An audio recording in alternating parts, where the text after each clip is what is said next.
Once upon a time, there existed the Moon People. What?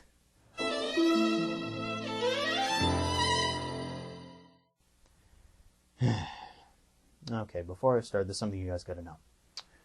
This show, Lunar Legend Tsukihime, doesn't exist. In the same way that some movie prequels and sequels don't exist, it doesn't exist. Now, its existence for any particular person is based solely around whether or not that person has played the original visual novel that the show is based off of. Now, unfortunately, the game has never been released stateside, so unfortunately, chances are you've never played it, which therefore, unfortunately, means that the show does in fact exist. Fans hate it. Like, a lot. And there are many reasons for this. I guess the main one would be that, like many a show, Tsukihime is too short. It really needed to be longer.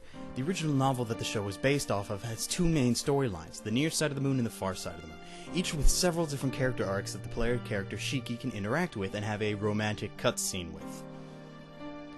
But don't worry, this anime is rated 14A. There is no porn here.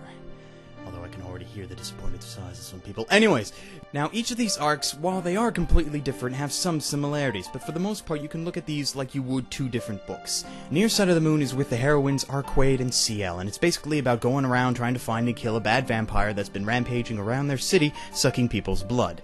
Yeah, I realize that's kinda cliche, but go with it.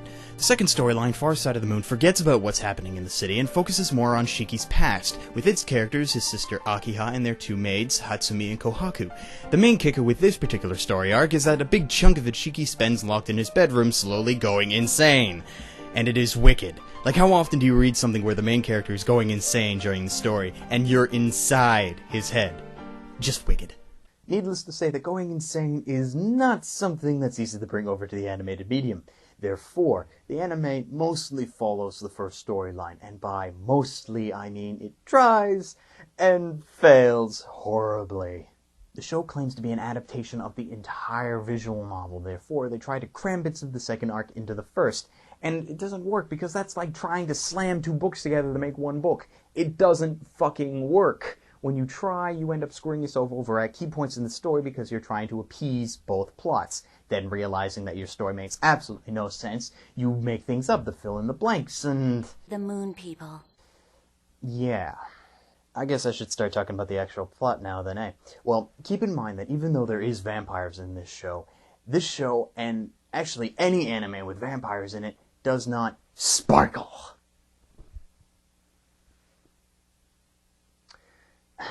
Okay, maybe there's one.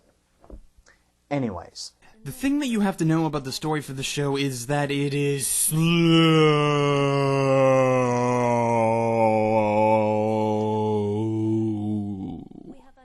which is technically not surprising considering the circumstances. In a visual novel, all information is given to the player via the narrative, from what the characters say to what they do, and more specifically, backstory. Translate that into the television medium, and you have everyone explaining everything. Now, there are shows that always talk about everything, shows that always have to explain everything, but Tsukihime takes the cake. But do you know what's even worse than them talking? Them not talking. They do a lot of that too. I'm not sure if it was supposed to be for dramatic tension or whatnot, but throughout the course of the story, during some of the more detailed explanations, everyone just pauses for a bit, with no real rhyme or reason to it. As before mentioned, the main character is Shiki Tono. 8 years into the past, he was involved in a traffic accident that left him with a scar on his chest and a weird supernatural ability that was to see death. No, not the person. What he sees are the lines of death that run through everything, kind of like a lifeline. And if he were to cut the lines of something or someone with, say, a knife, that something would die, or break, depending on what it was.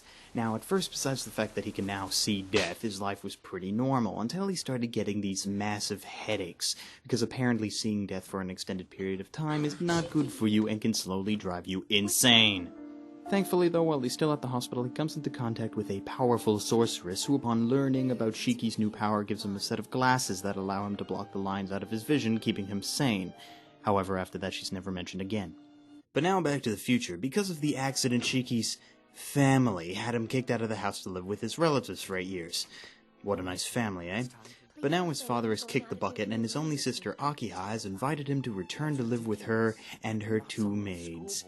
Only her and her 2 maids. Very nice. Now on the way home to his new mansion from his school is his first contact with Arquaid.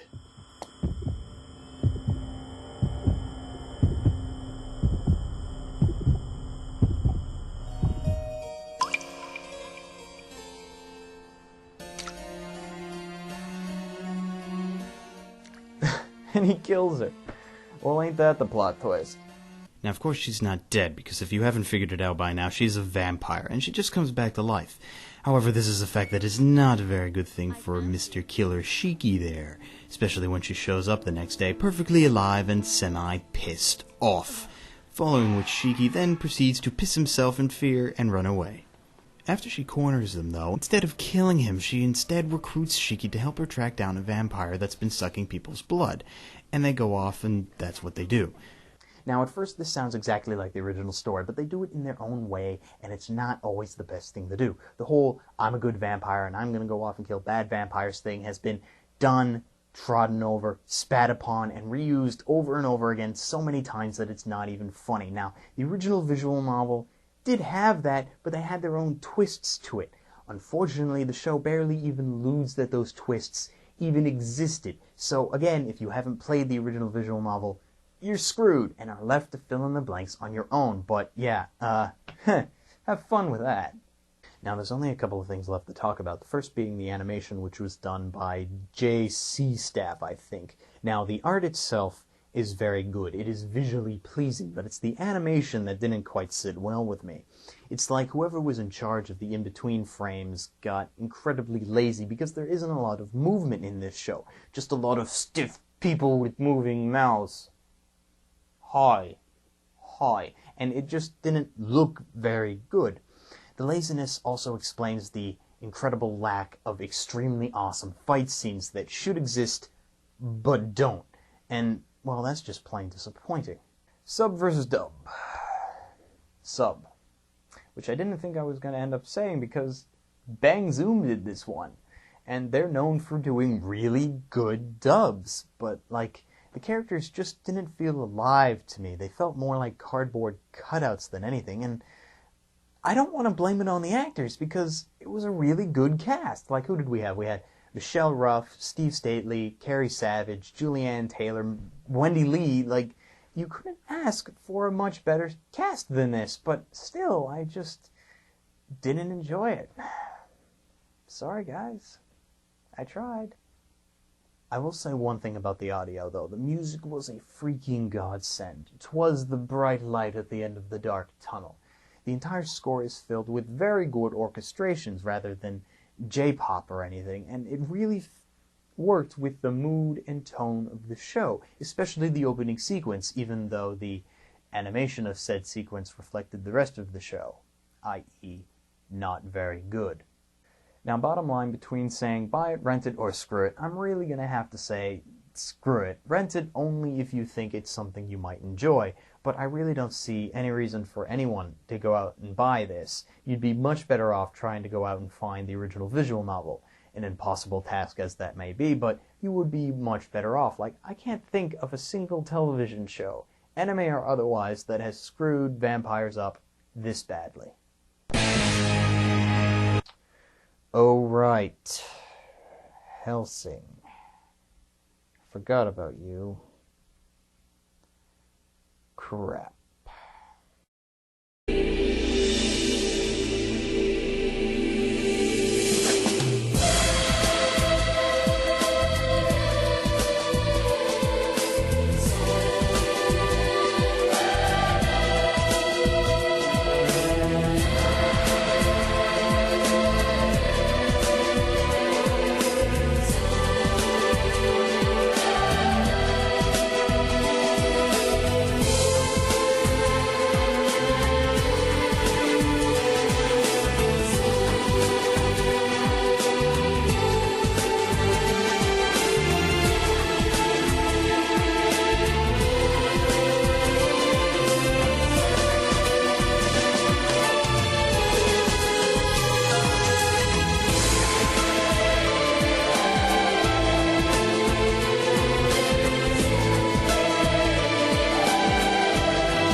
or otherwise that has screwed vampires up this badly.